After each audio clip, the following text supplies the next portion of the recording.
ისევ მწვავე განცხადებების თემა ამერიკული პარას ქართულ რეალობაში გადმოტანა. საუბარია კანონზე, რომელსაც გეგმის მიხედვით მმართველი გუნდი 2 თვის განმავლობაში თარგმნის შემდეგ კი საჯარო მსჯელობას მოაწყობს.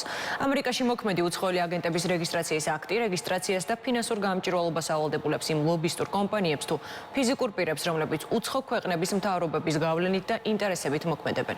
უმრავლესობის წევრები აცხადებენ, რომ ახალი კანონპროექტის მიღების შემდეგ უცხოური გავლენის გამჭვირვალობის კანონი გაუქმდება. ოპოზიციაში კი ბოლო დროს განხორციელებულ და დაგეგმილ საკანონმდებლო ცვლილებებს რეპრესიებს უწოდებენ, რომლის მიზანიც მოქალაქეების დაშინება. ეს მათი ინიციატივაც, რომ გამჭვირვალობის ეგრეთ წოდებული გამჭვირვალობის კანონის სიამოვნებაში რუსული კანონი გაუქმდეს და შემოიტანონ ეგრეთ წოდებული ამერიკული კანონი ფარა, ეს პროპაგანდისტული ხაზით ჩაუვარდა, ვინაიდან ერთი დღის მოგვიანებით ტრამპის ადმინისტრაციამ განაცხადა, რომ არბილებენ ფარას კანონს. შესაბამისად, ქართულ ოცნებას აღარ აქვს არანაირი საშუალება მოატყუოს საზოგადოება კვლავად და გადაარქვას რუსულ კანონს და დაარქვას ამერიკული კანონი, დაარქვას ბრიტანული კანონი. რა შეჭირდება ივანიშვილის რეჟიმს რუსული კანონის კიდევ უფრო გამკაცრება თუ არა დამატებითი ცენზურის და დამატებითი ავტორიტარიზმის საჭიროება.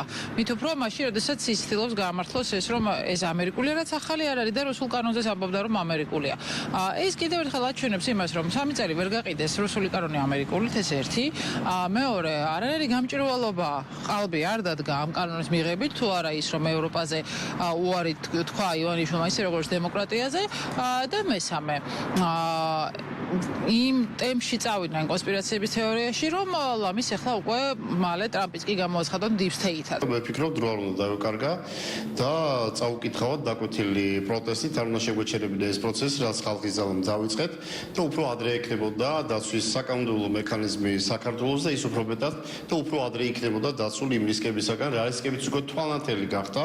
ხედავთ, რომ 50 მილიარდიანი ბიუჯეტით USAID, რომელიც დემოკრატიის მანათობელ შუქურად იყო წარმოდგენილი საქართველოს და ზოგადად მსოფლიოში, თურმე ის არის ბოროტების და კრიმინალების ბუდე. ეს არის სწორედ იმ დონორი ქვეყნის შეფასება ახალი ამერიკის შეერთებული შტატების ახალი მთავრობის და ადმინისტრაციის, რომელიც თვლის, რომ ის ჩადიოდა მავნებლობას. ფარას კანონი 10 წლეულებია მოქმედებს ამერიკის შეერთებულ შტატებში. ეს კანონი გუშინ არ ამოქმედებულა და ამ კანონს აქვს ძალიან, ასე ვთქვათ, კარგი გამოცდილება ამ კანონის მუშაობას და ფაქტია და ფაქტად რჩება, რომ ამერიკის შეერთებულმა შტატებმა ამ კანონის დამსახურებით მოახერხა და საგარეო გავლენებისგან ყველაზე კარგად დაიცვა თავი. ბოლოდროინდელი პოლიტიკური პროცესების კვალდაკვალ ჩვენ ნათლად დავინახეთ თუ რამხელა გავლენებია გარედან შიდა პოლიტიკურ პროცესებში ჩარევის უხეში მცდელობები, მათ შორის გარედაფინანსების მეშვეობით, ეს იქნება არასამთავრობო სექტორი, მათ შორის მედია, ასე ვთქვათ, ზოგიერთი მედია საშუალებები და ხდება გარკვეულწილად, ასე ვთქვათ, შიდა პოლიტიკური პროცესების ხელოვნურად დამძიმების მცდელობა.